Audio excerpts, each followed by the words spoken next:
और मैं शुरू करना चाहता हूं पहले प्रलोभन से,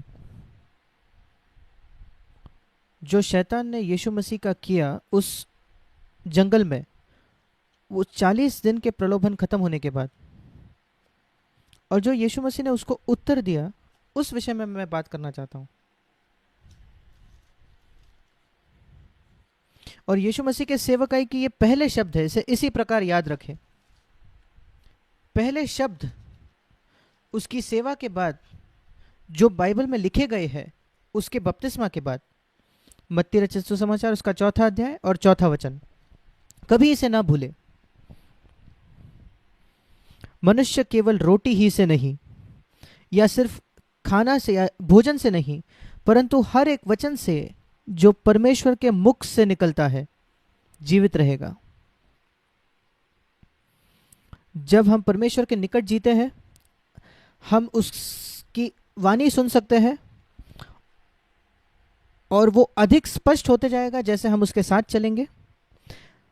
पर हमारे मसीह जीवन के शुरुआत से ही हमारे पास ये बाइबल होती है जो परमेश्वर का वचन है। और जब यहां लिखा गया है कि हमें हर एक उस वचन से जीवित रहना है जो परमेश्वर के मुख से निकलता है, इसका मतलब है हम जीवन का सही आनंद नहीं उठा सकते अगर हम परमेश्वर के मुख से निकलने वाला हर एक वचन न प्राप्त करें तो।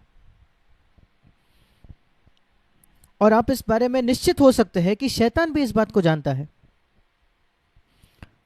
और इसलिए एक चीज जो शैतान करेगा कि वो अपना सबसे अच्छी कोशिश करेगा यह सुनिश्चित करने में कि मसीही लोग परमेश्वर के वचन की अभ्यास न करें, या वो उसको ऐसे ही पढ़े और जो इंटरनेट पर न्यूज़ है उसमें लोग ज़्यादा दिलचस्पी रखें, या वीडियो गेम्स खेलने में, या अन्य बातों में। जब तक कि शैतान लोगों को बाइबल से दूर रख सकेगा, वो जानता है कि वे पूर्ण आत्मिक जीवन में प्रवेश नहीं करेंगे। मनुष्य रोटी ही से नहीं जीवित रहेगा, परंतु हर एक वचन से जो परमेश्वर के मुख से निकलता है। और जब हम सोचते हैं शैतान के युक्तियों को पहचानना, यह पहला है। वो ये कोशिश करेगा कि आपको परमेश्वर के मुख से निकलने वाले वचन जानने से वो दूर रखे। कई लोग कहते हैं कि हमने परमेश्वर के वाणी को नहीं सुना। मैं उनको यही कहूंगा, भाई बहन, क्या आपने बाइबल को पढ़ा है? अगर आपने इस पहले पन्ने से आखिरी पन्ने तक बाइबल को नहीं पढ़ा तो ये ना कहे कि मैंने परमेश्वर के वचन को नहीं सुना है। जब मेरा नया जन्म हुआ 62 वर्ष पहले, तो ये पहली बात थी जो मैंने की। मैंने कहा कि मैं बाइबल पढ़ना चाहता हूं, यद्यपि मैं उसे तब नहीं समझता था, क्योंकि जब मैं पढ़ने लगा तब मैं समझने लगूंगा। दूसरी बात जो मैं कहना चाहता हूं वो परमेश्वर के वचन से है कि कई मसीही बस यही जानते हैं कि यीशु मसीह की मृत्यु वो हमारे पापों के लिए उसने वो मृत्यु सही। मेरे हिसाब से सब मसीह ये जानते हैं कि यीशु मसीह हमारे पापों के लिए मरा, पर क्रूस पर और भी चीजें पूरी हुई। रोमियो के 6 अध्याय में लिखा है कि हमारा पुराना मनुष्य, हमारा मन जो बार बार पाप करना चाहता है, वो उस क्रूस पर क्रूसित हुआ यीशु मसीह के साथ। और आप कहोगे कि मैं तो तब जीवित भी नहीं था। हां, पर परमेश्वर आपके विषय में जानते थे इस संसार की सृष्टि के पहले, और इसलिए उसने मसीह में आपको रखा और आप क्रूसित हुए उसी के साथ, और वैसे ही आप पाप पर विजय पा सकते हो।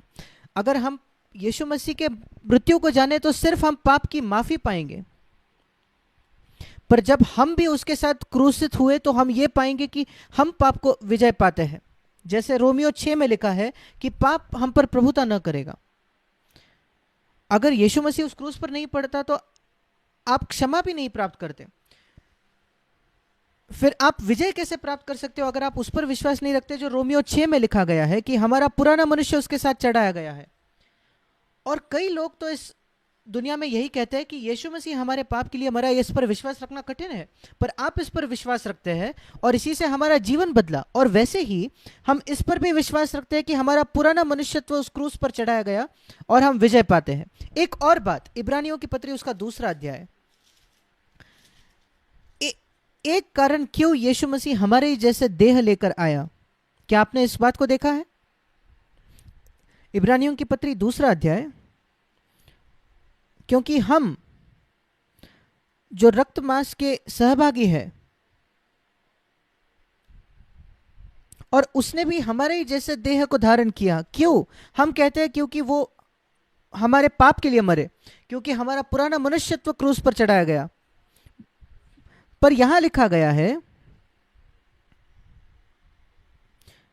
ताकि उसके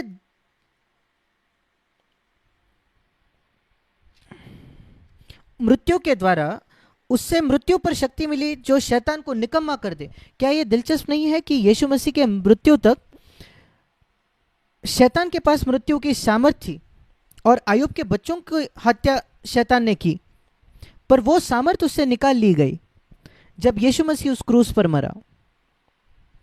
जहां तक परमेश्वर के बच्चों की बात है, शैतान के पास आज भी उन लोगों पर सामर्थ्य है जिन्होंने अपने जीवन को यीशु को समर्पित नहीं किया, पर उसके पास शून्य सामर्थ्य है ऐसे एक व्यक्ति पर जिसने यीशु मसीह को अपने जीवन का प्रभु बनाया है, स्वामी बनाया है। पर वो आपको डरा सकता है। अगर परमेश्वर के मुख से निकलने वाले वचन को आप नहीं जानते तो, जैसे जो बातें मैंने आपको सिखाया है, फिर शैतान तो आपको डरा देगा और आपको वो कल्पना कराएगा कि उसके आपके जीवन पर सामर्थ्य है, यद्यपि उसके पास वो सामर्थ्य नहीं है, क्योंकि मनुष्य को उस परमेश्वर के वचन से वो अज्ञान रखे, यही उसका उद्देश्य है। क्या अब आपको क्या लगता है कि एक लड़ाई में जो हारा हुआ शत्रु है, क्या वो न्यूज़पेपर लेके घूमेगा ये कहते हुए कि हम हार चुके हैं? मानिए 2 राष्ट्रों की लड़ाई चल रही है, जो जीत गए हैं उस देश में तो न्यूज़पेपर में, अखबार में यही आएगा कि हम जीत चुके हैं, पर जो देश हार गया है उनके अखबारों में ये नहीं छपेगा। वो शायद अखबारों में छापेंगे कि नहीं हम तो जीत गए हैं। और इसलिए शैतान और यीशु मसीह के बीच की जो लड़ाई है, 2000 वर्षों पहले यीशु मसीह ने शैतान को हरा दिया, और जो कोई हर उस शब्द के द्वारा जीवित रहेगा वो इस बात को जानता है। पर क्या आप चाहते हो शैतान चाहता है ये बात लोग जाने? नहीं, वो बिल्कुल नहीं चाहता कि आप में से कोई भी जाने। मेरे प्रिय भाई और बहनों, मेरी बात सुनिए, ये आपको छुटकारा देगा। वो ये बिल्कुल नहीं चाहता कि वो पूरी तरीके से हार चुका था उस क्रूस पर, कि उसके आपके जीवन पर उसको शून्य सामर्थ्य, उतनी ही सामर्थ्य जितनी आप उसको दोगे। हाँ, यह भी संभव है कि एक मसीही शैतान को थोड़ी सामर्थ्य खुद देगा, पर उसको देने की आवश्यकता नहीं, क्योंकि परमेश्वर ने हमें एक मुक्त इच्छा दी है।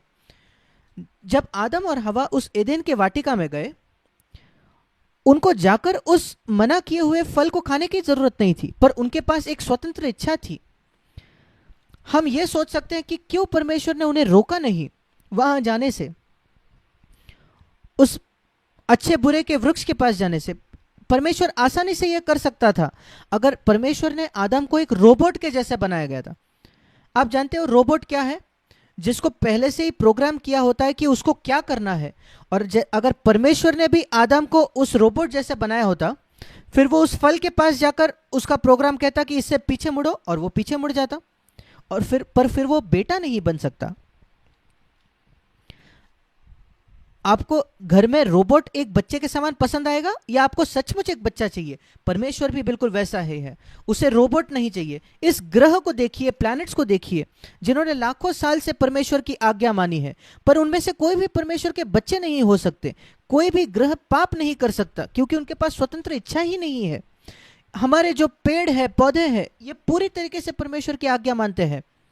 इस सृष्टि के नियमों के अनुसार एक पेड़ पाप नहीं कर सकता, पर एक पेड़ परमेश्वर का पुत्र भी नहीं हो सकता, और वैसे ही कुत्ते और बिल्लियां भी। पर हमारे पास एक स्वतंत्र इच्छा है और हमारे पास एक विवेक भी है। सिर्फ स्वर्गदूत और मनुष्यों के पास ही यह है, और उसी वजह से हम परमेश्वर के बच्चे हो सकते हैं।